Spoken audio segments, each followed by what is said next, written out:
Hello and welcome back everybody. It's Complicated Relationships Reddit Stories. Hope you guys are safe and healthy. Now let's see what the story is about today. Well, you are a newly married couple, still you're on the honeymoon stage. You just celebrated your first month anniversary and you get a call from your late friend's wife. She shows you evidence of her husband was having a secret relationship with your wife. How crazy is that? Now let's listen to the story. So, we were lying in bed, and she received a message from one of my friends and immediately swiped up. I asked her what it was and to see it. She told me she wants to protect his privacy. I reminded her that she's my wife and we should never hide anything, especially messages from other men. She freaked out, saying, "You don't trust me. I can't believe this. I'm sleeping on the couch." And she deleted everything off her phone between him and her and blocks him on everything. Next day rolls around, and we're both still angry at each other. I man up and tell her she's lost some of my trust, but if she's being honest and that it really was nothing, I would forgive her, only if I can see the messages. She deleted them all and blocked him. My gut was screaming at me, but I put it aside and the rest of the day goes on well and without any more incidents. The next day, I get woken up from a call from my coworker, different coworker, that my friend ended himself the night before. I was dumbfounded and shocked. I saw him 2 days before, and we were talking about his half day he was taking to go fishing. I could tell that my wife was taking it hard, and I thought it was odd because she's only met him 3 to 4 times, and so didn't talk much about it with her. A few days later, they celebrated their first month anniversary. I get a call from the wife saying, "Hey, please don't go over to this particular girl's house. I need to talk to you first." I'm confused and say, "I don't know what she's talking about." Then the girlfriend of my friend saying she needs to talk to me and unloads information about my wife and the friend have been talking for months. So I go over and she shows me the messages. There were messages like, "I can't wait for our future together. I can't wait to meet our children. I love you," and pics and all that. Talking about how magical the other day was. I was scrolling through the messages for about 30 minutes and didn't even get to the end of the week. But the last text he sent was to my wife saying, "I love you, this isn't your fault." I went home and she was gone. I went on a 2-day bender with no contact with her, besides the occasional drunk "you broke me" texts from me, and no contact with anyone else. I call my family, tell them what happened. They are worried about me, understandable, and they just keep asking if I'm okay. I reassure them I'm not a danger to myself and just need a few days to decompress. They put me in contact with their lawyer, and after close to 6 hours of talking to him, I decided to file for a divorce.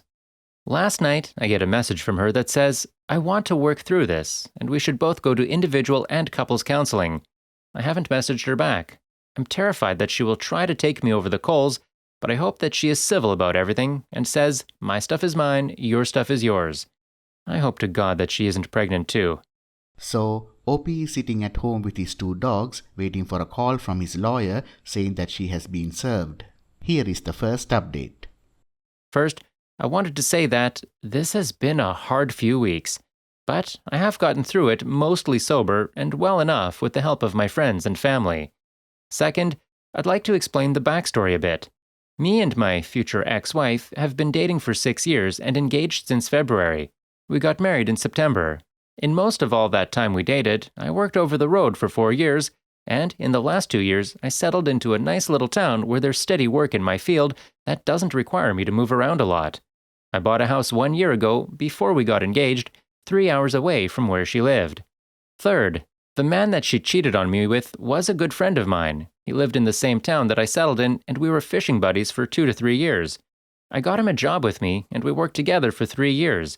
I've had him and his girlfriend over at my place for dinner, and have been over at theirs for dinner multiple times. I didn't invite him to our wedding because of a joke he made, where the punchline was about sleeping with someone's wife, and he stared at me for 1 or 2 seconds too long, and it made my stomach turn. Fourth, I discovered that my wife broke things off with him the day before he took his own, and that my wife was the last person he texted before doing the deed. Now, let's move on to the second update. I'm trying to fill in details of the last week or two, so I've been mostly sober the last few weeks, only going out occasionally and to be out with friends, no home alone or sitting at the bar alone drinking. I did not attend the funeral or memorial service for the recently departed. I've been trying to keep my contact with my wife to as little as possible, answering questions about health insurance and other similar things. Shortly after my first post, I hired a lawyer and had him start writing up the paperwork for a divorce. 3 to 4 days after she left, I was told by my friend that my wife texted her and said she was in the hospital for trying to hurt herself. An hour later, I got a text from my wife saying she was released because she promised the staff that she will not do it again. I think she was lying. That's not how hospitals in that area deal with these types of attempts. A day later after that, I got the Apple Watch from the departed man's girlfriend, which has messages dating back to the day that we got back from our honeymoon in early October. I gave the watch to the lawyer, and he has all of the messages and pictures now for the case.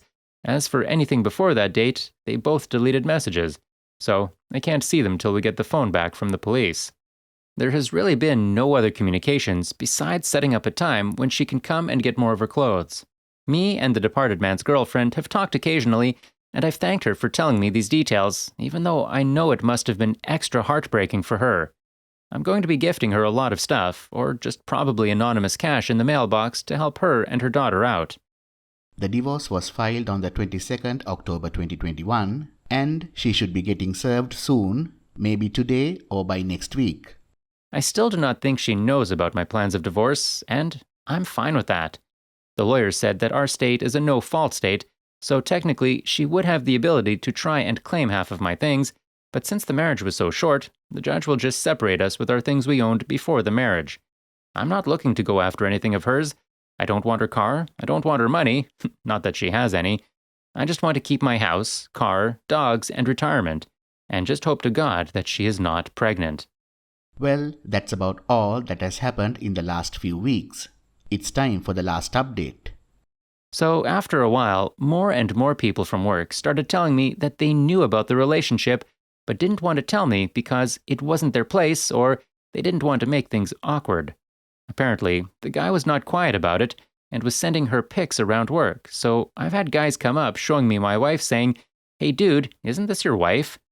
I also learned that she sent him money a couple times, part of money that I sent her to pay for the wedding, and that they have been continually calling each other daily 3 to 6 times a day for months, and at some point they had gotten a hotel room together in August or September.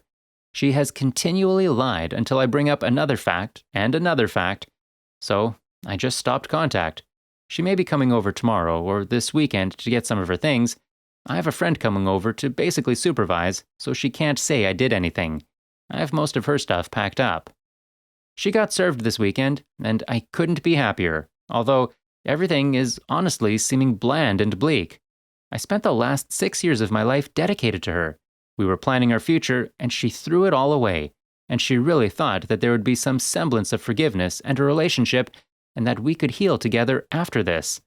I have my friends and family to thank for their constant love and support. Well, OP, now you can stop mourning the death of your friend at least. He was worthless anyway. You did the right thing by serving the divorce papers.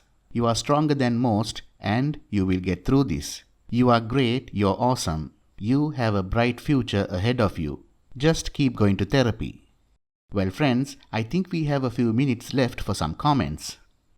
General 1001 says, "This is the classic of a cake-eater woman. She loves him, but she can't marry him, and decided to marry you, usually for your resources, stability, status, etc., while continuing to have a relationship with him throughout the marriage for selfish reasons, knowing well she's destroying your feeling and the marriage.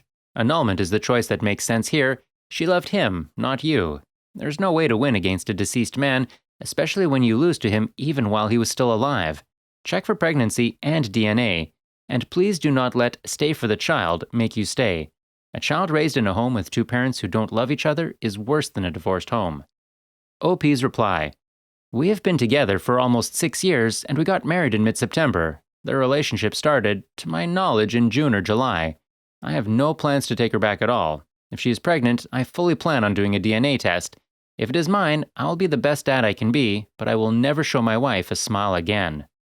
Value Character says, "Wow, how bad it may sound, and I am not downplaying anything here. I really feel your pain, brother betrayed, but I can only hope that the same thing will happen to my WW's AP too. He also was a really close friend, or so I thought. If there were no legal obstacles and implications looming on my path, I would gladly and enthusiastically help him to make the crossover. This is all emotional and silly banter, of course, but I have a good bottle of whiskey stored away in case something like this would happen. OP's reply: I wish no ill or harm unto my wife at all. However, after the divorce papers are served, I'm calling both churches where we had our church marriage papers signed at, and I'm going to tell them what happened and get it annulled through the church, and knowing them, they will spread it around. And for the guy who I thought was my friend, I'm indifferent that he is gone. It saved me from a lot of legal trouble finding out after the fact. End of the story. Please like, comment and share the video if you enjoyed it. Also, subscribe to the channel and hit the bell icon so you will be notified when we upload the next video. Take care.